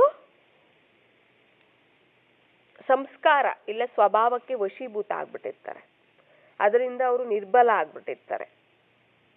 ಜಂಪ್ ಮಾಡಕ್ ಆಗೋದಿಲ್ಲ. ಅವರು ಧಾರಣೆ ಮತ್ತೆ ಸೇವೆಯಲ್ಲಿ ಅವರ ಶಕ್ತಿ ಎಷ್ಟಿದೆ ಅಷ್ಟೇನೆ ಅವರು ಸಹಯೋಗಿ ಆಗಿರ್ತಾರೆ. ಮತ್ತೆ ಅವರು ಯೋಗ್ಯತೆಯನ್ನು ಅನುಸರಿಸಿ ಮತ್ತೆ ಶಕ್ತಿಯನ್ನು ಅನುಸರಿಸಿ ಪುರುಷಾರ್ಥವನ್ನ ಮಾಡ್ತಿರ್ತಾರೆ. ಅಂದ್ರೆ ಮರ್ಯಾದಾ ಪೂರ್ವಕ ಜೀವನವನ್ನ ತಯಾರು ಮಾಡ್ಕೊಳ್ಳೋದ್ರಲ್ಲಿ. ಅಂದ್ರೆ ಅವರು ಸಂಬಂಧದಲ್ಲಿ ಸಮೀಪವಾಗಿರೋದಿಲ್ಲ, ದೂರ ಸಂಬಂಧದಲ್ಲಿ ತಪ್ಪದೆ ಇರ್ತಾರೆ ಅಂತ ಹೇಳ್ತಿದ್ದಾರೆ. ಪ್ರಜೆಗಳು ಕೇವಲ ಏನಾಗಿರ್ತಾರೆ, ಜ್ಞಾನ ಮತ್ತೆ ಯೋಗದ ಒಂದು ಪ್ರಾಪ್ತಿಯನ್ನ ಪಡ್ಕೊಳ್ಳೋ ಪುರುಷಾರ್ಥಿ ಆಗಿರ್ತಾರೆ ಅಷ್ಟೇ. ಅವರು ಸಂಬಂಧ ಸಂಪರ್ಕದಲ್ಲಿ ಬರೋದಿಲ್ಲ. ಅವರು ಜ್ಞಾನ ಪಡ್ಕೋತಾರೆ, ಯೋಗ ಪಡ್ಕೋತಾರೆ ಅಷ್ಟೇ. ಇವಾಗ ನಾವು ನೋಡಿರ್ತೀವಲ್ಲ, ಎಷ್ಟೋ ಜನ ಜ್ಞಾನ ಕೇಳಕ್ ಬರ್ತಾರೆ, ಯೋಗ ಮಾಡ್ಕೋತಾರೆ ಅಷ್ಟೇ. ಆದ್ರೆ ಸಂಬಂಧ ಸಂಪರ್ಕದಲ್ಲಿ ಅವರು ಸಮೀಪದಲ್ಲಿ ಅವರು ಇರೋದಿಲ್ಲ. ಜ್ಞಾನದ ಒಂದು ಯೋಗದ ಒಂದು ಪ್ರಾಪ್ತಿಯನ್ನ ಮಾತ್ರ ಅವರು ಪಡ್ಕೊಳ್ಳೋರಾಗಿರ್ತಾರೆ. ಅಂದ್ರೆ ದೂರ ಸಂಬಂಧದಲ್ಲಿ ತಪ್ಪದೇ ಇರ್ತಾರೆ. ಅಂತವ್ರು ಏನಾಗ್ಬಿಡ್ತಾರೆ, ರಾಯಲ್ ಪ್ರಜೆಗಳಾಗ್ಬಿಡ್ತಾರೆ ಅಂತ ಹೇಳ್ತಿದ್ದೆ. ಅಂದ್ರೆ ರಾಯಲ್ ಪರಿವಾರದಲ್ಲಿ ಇಲ್ಲ ರಾಜ್ಯ ಕುಲದಲ್ಲಿ ಬರೋದಕ್ಕೆ ಬದಲಾಗಿ ರಾಯಲ್ ಪ್ರಜೆಗಳಾಗ್ಬಿಡ್ತಾರೆ. ಬರೀ ಕೇವಲ ಜ್ಞಾನ ಮತ್ತೆ ಧಾರಣೆ ಸೇವೆಯಲ್ಲಿ ಶಕ್ತಿ ಅನುಸರಿಸಿ ಮಾಡ್ತಿರ್ತಾರೆ ಅಷ್ಟೇ ಅವರು. ಧಾರಣೆ ಸೇವೆ ಏನಿದೆ ಅವರ ಶಕ್ತಿ ಎಷ್ಟಿರುತ್ತೆ ಅಷ್ಟೇನೆ ಅವರು ಮಾಡ್ತಿರ್ತಾರೆ. ಅಂದ್ರೆ ಸಫಲತಾ ಪೂರ್ವಕವಾಗಿ ಆಗೋದಿಲ್ಲ. 16 ಕಲೆ ಸಂಪೂರ್ಣರಾಗೋದಿಲ್ಲ ಅವರು. ಮತ್ತೆ ಅವ್ರೇನಾಗ್ತಾರೆ, ರಾಜ್ಯ ಅಂದ್ರೆ ರಾಯಲ್ ಪರಿವಾರದಲ್ಲಿ ಇಲ್ಲ ರಾಜ್ಯ ಕುಲದಲ್ಲಿ ಬರೋದಕ್ಕೆ ಬದಲಾಗಿ ರಾಯಲ್ ಪ್ರಜೆಗಳಾಗ್ಬಿಡ್ತಾರೆ. ರಾಯಲ್ ಕುಲದವರಾಗಿ ಅಲ್ಲ, ರಾಯಲ್ ಪ್ರಜೆಗಳಾಗಿ ಆಗ್ಬಿಡ್ತಾರೆ ಅವರು. ಭಕ್ತರಾಗಿ ಯಾರಾಗ್ತಾರೆ? ಇಷ್ಟೊತ್ತು ರಾಯಲ್ ಪ್ರಜೆಗಳ ಬಗ್ಗೆ ಹೇಳಿದ್ರು, ಈಗ ಹೇಳ್ತಿದ್ದಾರೆ ಭಕ್ತರಾಗಿ ಯಾರಾಗ್ತಾರೆ. ಅವ್ರು ಯಾವಾಗ ಕೂಡ ಸ್ವಯಂನ ಅಂದ್ರೆ ಅಧಿಕಾರಿಯಾಗಿ ಅನುಭವ ಮಾಡ್ಕೊಳಲ್ವಂತೆ. ಭಕ್ತರಾಗಿ ಯಾರಾಗ್ತಾರೆ ಅಂದ್ರೆ ಅವ್ರು ಯಾವತ್ತೂ ಕೂಡ ಅವ್ರನ್ನವರು ಅಧಿಕಾರಿಯಾಗಿ ಅನುಭವ ಮಾಡ್ಕೊಳಲ್ವಂತೆ. ನಾನು ಸರ್ವಶಕ್ತಿವಂತನ ಸಂತಾನ, ನಾನು ಅವ್ರ ಮಗುವಾಗಿದ್ದೀನಿ, ನಾನು ಅವರೆಲ್ಲ ಖಜಾನೆಗಳಿಗೆ ಪ್ರಾಪ್ತಿಗೆ ನಾನು ಅಧಿಕಾರಿಯಾಗಿದ್ದೀನಿ, ಶಕ್ತಿಗಳಿಗೆ ಅಧಿಕಾರಿಯಾಗಿದ್ದೀನಿ ಅನ್ನೋದು ಅನುಭವ ಮಾಡ್ಕೊಳ್ಳೋದಿಲ್ಲ. ಅವರಲ್ಲಿ ಅಂತಿಮದವರೆಗೂ ಭಕ್ತಿ ಸಂಸ್ಕಾರ ಇರುತ್ತಂತೆ. ಮತ್ತೆ ಅವರು ಸದಾ ಕೇಳ್ತಾನೆ ಇರ್ತಾರಂತೆ, ಅಂದ್ರೆ ಬೇಡ್ತಾನೆ ಇರ್ತಾರಂತೆ. ಆಶೀರ್ವಾದ ಕೊಡಿ, ಶಕ್ತಿ ಕೊಡಿ, ಕೃಪೆ ತೋರಿಸಿ, ನಮಗೆ ಬಲವನ್ನ ಕೊಡಿ, ಇಲ್ಲ ದೃಷ್ಟಿ ಕೊಡಿ ಅಂತ ಕೇಳ್ತಾ ಇರ್ತಾರಂತೆ. ಈ ತರ ಕೇಳ್ಕೊಳ್ಳುವಂತಹ ಬೇಡುವಂತಹ ಸಂಸ್ಕಾರ ಇಲ್ಲ ಅಧೀನ ಸಂಸ್ಕಾರ ಅವರಲ್ಲಿ ಅಂತಿಮದವರೆಗೂ ಕಾಣುತ್ತಂತೆ. ಅವರು ಸದಾ ಸ್ಟೂಡೆಂಟ್ ವಿದ್ಯಾರ್ಥಿ ರೂಪದಲ್ಲೇನೆ ಇರ್ತಾರಂತೆ. ಅವರಿಗೆ ಮಕ್ಕಳ ಒಂದು ನಶೆ, ಯಜಮಾನ ಸ್ಥಿತಿಯ ಒಂದು ನಶೆ, ಮತ್ತೆ ಮಾಸ್ಟರ್ ಸರ್ವಶಕ್ತಿವಾನ್ ಒಂದು ನಶೆ ಅವರು ಧಾರಣೆ ಮಾಡ್ಕೋಬೇಕು ಅಂದ್ಕೊಂಡ್ರು ಕೂಡ ಅವ್ರು ಧಾರಣೆ ಮಾಡಕ್ಕಾಗಲ್ವಂತೆ. ಯಾರು? ಭಕ್ತರಾಗುವಂತವ್ರು. ಅಂದ್ರೆ ಅವರು ನಾನು ಅಧಿಕಾರಿ, ವಾರಸತ್ವಕ್ಕೆ ಅಧಿಕಾರಿಯಾಗಿದ್ದೀನಿ ಇದೆಲ್ಲ ಅವರು ಭಾವಿಸೋದೇ ಇಲ್ಲ ಅಂತ ಹೇಳ್ತಿದ್ದಾರೆ. ಅಂದ್ರೆ ಬೇಡ್ಕೋತಾ ಇರ್ತಾರೆ, ಆಶೀರ್ವಾದ ಕೊಡಿ, ಶಕ್ತಿ ಕೊಡಿ, ಕೃಪೆ ತೋರಿಸಿ, ನಮಗ್ ಬಲ ಕೊಡಿ, ದೃಷ್ಟಿ ಕೊಡಿ. ಈ ಕೇಳ್ಕೊಳ್ಳುವಂತಹ ಬೇಡಿಕೊಳ್ಳುವಂತಹ ಸಂಸ್ಕಾರ ಇರುತ್ತೆ, ಅಧೀನ ಸಂಸ್ಕಾರ ಅಂತಿಮದವರೆಗೂ ಇರುತ್ತೆ. ನಾವು ಯಾವತ್ತೂ ಕೂಡ ನಾವು ಸ್ಟೂಡೆಂಟ್ಸೇ ಅಂತ ಹೇಳಿ ವಿದ್ಯಾರ್ಥಿ ರೂಪದಲ್ಲೇನೆ ಇರ್ತಾರಂತೆ ಅವರು. ನಾವು ಭಗವಂತನಿಗೆ ಮಕ್ಕಳಾಗಿದ್ದೀವಿ, ನಾವು ಯಜಮಾನಿಯಾಗಿದ್ದೀವಿ ಅವರ ಒಂದು ಆಸ್ತಿಗೆ ಅನ್ನೋ ನಶೆ, ಮತ್ತೆ ಮಾಸ್ಟರ್ ಸರ್ವಶಕ್ತಿವಾನ್ ಆತ್ಮಗಳು ನಾವು ಅನ್ನೋ ನಶೆ ಅವ್ರು ಧಾರಣೆ ಮಾಡ್ಕೊಳ್ಬೇಕು ಅನ್ಕೊಂಡ್ರು ಮಾಡ್ಕೊಳಕ್ಕಾಗೋದಿಲ್ಲಂತೆ. ಅವರು ಸ್ವಲ್ಪದ್ರಲ್ಲೇನೆ ರಾಜಿ ಆಗೋರಾಗಿರ್ತಾರಂತೆ. ಇಷ್ಟೇ ಸಾಕು, ನನಗೆ ಏನ್ ಸಿಕ್ಕಿದ್ರೆ ಅಷ್ಟೇ ಸಾಕು. ಇದು ಭಕ್ತರ ಒಂದು ಗುರುತುಗಳು ಅಂತ ಹೇಳ್ತಿದ್ದಾರೆ. ಇವೇನಾಗಿದ್ದಾವೆ? ಭಕ್ತರ ಒಂದು ಗುರುತುಗಳಾಗಿದ್ದಾವೆ. ಈಗ ಇವುಗಳ ಮೂಲಕ ಪ್ರಜೆಗಳು ಮತ್ತೆ ಭಕ್ತರು ಎಷ್ಟು ಮಂದಿ ತಯಾರಾಗಿದ್ದಾರೆ ಅಂತ ಕೇಳ್ತಿದ್ದಾರೆ. ಎಲ್ಲ ನೋಡ್ಕೊಳ್ಳಿ ಅಂತ ಹೇಳ್ತಿದ್ದಾರೆ. ಭಕ್ತರಿಗೆ ಯಾವತ್ತೂ ಕೂಡ ಡೈರೆಕ್ಟ್ ಬಾಬಾರವರ ಸಂಬಂಧದಲ್ಲಿ ಬರೋ ಶಕ್ತಿ ಇರೋದಿಲ್ಲವಂತೆ. ಭಕ್ತರಿಗೆ ಡೈರೆಕ್ಟ್ ಬಾಬಾರವರ ಸಂಬಂಧದಲ್ಲಿ ಬರೋ ಶಕ್ತಿ ಇರಲ್ವಂತೆ. ಅವರು ಸದಾ ಆತ್ಮಗಳ ಸಂಬಂಧದಲ್ಲೇನೆ ಸಂತುಷ್ಟವಾಗಿರ್ತಾರಂತೆ. ಅವರು ಮಾತಿಗೂ ನೀವೇ ನಮಗೆ ಎಲ್ಲ, ನೀವೇ ಅನ್ನೋ ಮಾತು ಮಾತಾಡ್ತಾ ಇರ್ತಾರಂತೆ. ಅರ್ಥ ಆಯ್ತಲ್ಲ? ಅಂದ್ರೆ ಅಕ್ಕಂದ್ರು ಅಣ್ಣಂದ್ರು ಇರ್ತಾರಲ್ಲ, ನಿಮಿತ್ತ ಆಗಿರುವಂತವರು, ಅವರನ್ನೇ ನೀವೇ ನಮಗೆಲ್ಲ, ಮಾತಿಗೂ ನೀವೇ ನಮಗೆ ಎಲ್ಲನೂ ಕೂಡ ನೀವೇ ಅಂತ ಮಾತಾಡ್ತಾ ಇರ್ತಾರಂತೆ. ನಿಮ್ಮ ಹತ್ರ ಇಂತಹ ಭಕ್ತರು ಕೂಡ ಬರ್ತಾರೆ ಅಂತ ಹೇಳ್ತಿದ್ದಾರೆ. ಇಂತಹ ಭಕ್ತರು ಕೂಡ ಬರ್ತಿದ್ದಾರೆ. ಅಂದ್ರೆ ಅವರು ಅಕ್ಕಂದರನ್ನ ಅಣ್ಣಂದರನ್ನ ನಿಮಿತ್ತ ಆಗಿರೋರನ್ನ ಏನ್ ಮಾಡ್ತಾರೆ, ಅವರು ಆಧಾರ ಮಾಡ್ಕೋತಾರೆ. ಆದ್ರೆ ಬಾಬಾರವರ ಸಂಬಂಧದಲ್ಲಿ ಡೈರೆಕ್ಟ್ ಆಗಿ ಬರೋದಿಲ್ಲ ಅವರು. ಇವರು ಅಲ್ಲಿ ಬರ್ತಾರಂತೆ, ನೀವು ನಮ್ಗೆ ಬಾಬಾರವ್ರ ಸ್ವಲ್ಪ ದೃಷ್ಟಿ ಕೊಡಿ, ನೀವು ನಮ್ಗೆ ಆಶೀರ್ವಾದ ಮಾಡಿ, ವರದಾನ ಕೊಡಿ ಅಂತ ಹೇಳಿ ಅಕ್ಕಂದ್ರ ಹತ್ರ ಅಣ್ಣಂದ್ರ ಹತ್ರ ನಿಮಿತ್ತ ಆಗಿರೋರ ಜೊತೆ ಸಂಬಂಧ ಆತ್ಮಗಳ ಜೊತೆ ಸಂಬಂಧ ಬೆಳೆಸ್ತಾರೆ ಹೊರತು ಬಾಬಾರವ್ರ ಜೊತೆ ಡೈರೆಕ್ಟ್ ಸಂಬಂಧ ಇರೋದಿಲ್ಲ ಅವ್ರ ಜೊತೆ ಅವ್ರಿಗೆ ಅಂತ ಹೇಳ್ತಿದ್ದಾರೆ. ನಿಮಿತ್ತ ಆಗಿರುವಂತ ಪ್ರತಿ ಆತ್ಮಕ್ಕೂ ಪ್ರಜೆಗಳು ಭಕ್ತರು ತಯಾರಾಗ್ತಾನೆ ಇರ್ತಾರೆ. ಈಗ ಅರ್ಥ ಆಯ್ತಲ್ಲ ಅಂತ ಹೇಳ್ತಿದ್ದಾರೆ. ನಿಮ್ಮ ಪ್ರಪಂಚ ಇಲ್ಲ ರಚನೆ ಏನು ಅಂತ ಕೇಳ್ತಿದ್ದಾರೆ. ಮುಂದೆ ಪ್ರತಿಯೊಬ್ಬರಿಗೂ ನಾನು ಯಾವ ರಾಜಧಾನಿಯಲ್ಲಿ ರಾಜ್ಯ ಪದವಿಯನ್ನು ಪಡ್ಕೋತೀನಿ ಅನ್ನೋ ಸಾಕ್ಷಾತ್ಕಾರ ಕೂಡ ಆಗತ್ತೆ ನಿಮಗೆ ಅಂತಾನೂ ಕೂಡ ಹೇಳ್ತಿದ್ದಾರೆ. ಅರ್ಥ ಆಯ್ತಲ್ಲ? ಪ್ರಜೆಗಳು ಯಾರಾಗ್ತಾರೆ, ರಾಯಲ್ ಪ್ರಜೆಗಳು ಯಾರಾಗ್ತಾರೆ, ಮತ್ತೆ ಭಕ್ತರು ಯಾರಾಗ್ತಾರೆ ಅಂತ ಈಗಲೂ ಸಹ ನಮಗೆ ಕೇಳ್ಕೊಳ್ಳುವಂಥದ್ದು, ಬೇಡಿಕೊಳ್ಳುವಂತಹ ಒಂದು ಸಂಸ್ಕಾರ ಇದೆಯಾ ಅನ್ನೋದನ್ನ ನಾವು ಚೆಕ್ ಮಾಡ್ಕೋಬೇಕು. ಬಾಬಾ ನಮಗೆ ಶಕ್ತಿ ಕೊಡಿ, ಅದು ಕೊಡಿ, ಇದು ಕೊಡಿ ಅಂತ ಬೇಡ್ಕೊಳ್ಳೋರು ಇರ್ತಾರೆ. ಅಂದ್ರೆ ಅದನ್ನು ಹೇಳ್ತಾರೆ ನೋಡಿ, ಡೈರೆಕ್ಟ್ ಆಗಿ ಬಾಬಾರವ್ರ ಹತ್ರ ಸಂಬಂಧ ಇರೋದಿಲ್ಲ ಅವ್ರಿಗೆ, ಆತ್ಮಗಳ ಜೊತೆ ಸಂಬಂಧ ಇರುತ್ತೆ. ನೀವೇ ನಮಗೆಲ್ಲ, ನೀವೇ ನಮಗೆ ಕೊಡಬೇಕು, ದೃಷ್ಟಿ ಕೊಡಬೇಕು, ವರದಾನ ಕೊಡಬೇಕು, ಆಶೀರ್ವಾದ ಮಾಡಬೇಕು, ಅವರ ಜೊತೆ ಕನೆಕ್ಟ್ ಇರುತ್ತೆ. ಅಂದ್ರೆ ಅವ್ರಿಗವ್ರು ಭಕ್ತರಾಗ್ತಾರೆ, ಆಯ್ತಲ್ಲ. ಮತ್ತೆ ಆ ನಶೆನೂ ಇರೋದಿಲ್ಲ, ನಾನು ಸದಾ ವಿದ್ಯಾರ್ಥಿ ಅಂತಾನೆ ಇರ್ತಾರೆ ಅವರು. ಆ ನಶೆನೂ ಇರೋದಿಲ್ಲ, ನಾನು ಮಾಸ್ಟರ್ ಸರ್ವಶಕ್ತಿವಂತನು, ನನ್ನ ತಂದೆಯ ಒಂದು ಆಸ್ತಿಗೆ ಅಧಿಕಾರಿ ಅಂತ ಅವ್ರು ಭಾವಿಸೋದೇ ಇಲ್ಲ ಅಂತನೂ ಕೂಡ ಹೇಳಿದ್ರು. ಅವ್ರು ಸ್ವಲ್ಪದ್ರಲ್ಲೇನೆ ಏನಾಗ್ಬಿಡ್ತಾರೆ, ಖುಷಿ ಆಗೋಗ್ಬಿಡ್ತಾರೆ, ರಾಜಿ ಆಗೋಗ್ಬಿಡ್ತಾರೆ, ನಮ್ಗೆ ಸಾಕಿಷ್ಟೇ ಅಂತ. ಭಕ್ತರು ಯಾರಾಗ್ತಾರೆ ಅನ್ನೋದು ಗೊತ್ತಾಯ್ತಲ್ಲ, ಪ್ರಜೆಗಳು ಯಾರಾಗ್ತಾರೆ ಅನ್ನೋದು ಕೂಡ ಗೊತ್ತಾಯ್ತಲ್ಲ. ಇಲ್ಲೇನೆ ನಾವು ಈ ಸಂಗಮ ಯುಗದಲ್ಲೇನೆ ಮತ್ತೆ ನಾವು ಸತ್ಯುಗದ ಒಂದು ಪ್ರಜೆಗಳಿರ್ಬೋದು, ಮತ್ತೆ ಈ ಸಮಯದಲ್ಲಿ ಅದನ್ನೇ ಹೇಳಿದ್ರಲ್ಲ, ಈ ಸಮಯದಲ್ಲಿ ನಿಮಗೆ ಸಹಯೋಗಿಯಾಗಿ ಕೂಡ ಆಗೋರು ತಯಾರಾಗ್ತಾರೆ, ಮತ್ತೆ ಮುಂದಿನ ಒಂದು ಭವಿಷ್ಯದಲ್ಲಿ ಭಕ್ತರು ಕೂಡ ಆಗ್ತಾರೆ. ಅವೆಲ್ಲನೂ ಸಹ ನಾವು ಇಲ್ಲೇನೆ ತಯಾರು ಮಾಡ್ಕೋಬೇಕು. ಯಾವುದರ ಮೂಲಕ? ನಮ್ಮ ಒಂದು ಪುರುಷಾರ್ಥ, ಉನ್ನತ ಒಂದು ಸ್ಥಿತಿ, ಸ್ಥಾನ, ಸ್ವರೂಪದಲ್ಲಿ ಸ್ಥಿತರಾಗಿ ನಾವು ಮಾಡ್ಕೊಳ್ಬೇಕಾಗತ್ತೆ. ಇದು ಮತ್ತೆ 8 ವಿಶೇಷತೆಗಳ ಬಗ್ಗೆನೂ ಸಹ ತಿಳಿಸಿದ್ರು. 8 ವಿಶೇಷತೆಗಳು ಸಹ ನಾವು ಇಲ್ಲೇನೆ ಧಾರಣೆ ಮಾಡ್ಕೋಬೇಕು. ಅಷ್ಟಶಕ್ತಿಗಳ ಜೊತೆ 8 ವಿಶೇಷತೆಗಳು ಸಹ ತಿಳಿಸಿದ್ದಾರೆ. ಮತ್ತೆ ನಾವು ಯಾವ್ಯಾವುದನ್ನ ನಾವಿಲ್ಲಿ ಧಾರಣೆ ಮಾಡ್ಕೋಬೇಕು, ಜ್ಞಾನ, ಯೋಗ, ಧಾರಣೆ, ಸೇವೆ, ಈ 4 ಸಬ್ಜೆಕ್ಟಲ್ಲೂ ನಾವು ಮುಂದೆ ಹೋಗ್ಬೇಕಾಗತ್ತೆ. ಹೇಳಿದ್ರಲ್ಲ, ಬರೀ ಜ್ಞಾನ ಯೋಗದಲ್ಲಿ ಮಾತ್ರನೇ ಇರ್ತಾರೆ ಪ್ರಜೆಗಳು, ಧಾರಣೆ ಸೇವೆಯಲ್ಲಿ ಶಕ್ತಿಯನ್ನು ಅನುಸರಿಸಿ ಇರ್ತಾರೆ ಅಂತಲೂ ಸಹ ಹೇಳಿದ್ರು. ಇವು 4ರಲ್ಲೂ ನಾವು ಸಂಪೂರ್ಣವಾಗಿ ನಾವು ಪಾಸ್ ಆಗ್ಬೇಕಾಗತ್ತೆ. ಅದ್ರ ಆವಾಗ್ಲೇ ನಾವು ಪಾಸ್ ವಿತ್ ಆನರು ಸಹ ಆಗೋದಕ್ಕೆ ಸಾಧ್ಯ ಆಗತ್ತೆ. ಭಕ್ತರು ಯಾರು, ಭಕ್ತರು ಹೇಗೆ ತಯಾರಾಗ್ತಾರೆ, ಮತ್ತೆ ಇಷ್ಟ ದೇವಿಗಳು ಹೇಗೆ ತಯಾರಾಗ್ತಾರೆ, ಇಷ್ಟ ದೇವಿಗಳ ಒಂದು ವಿಶೇಷತೆಗಳೇನು ಅನ್ನೋದ್ರ ಬಗ್ಗೆ ಎಲ್ಲನೂ ಸಹ ಬಾಬಾ ಈ ದಿನ ತಿಳಿಸಿದ್ದಾರೆ. ಅಚ್ಚ, ಓಂ ಶಾಂತಿ.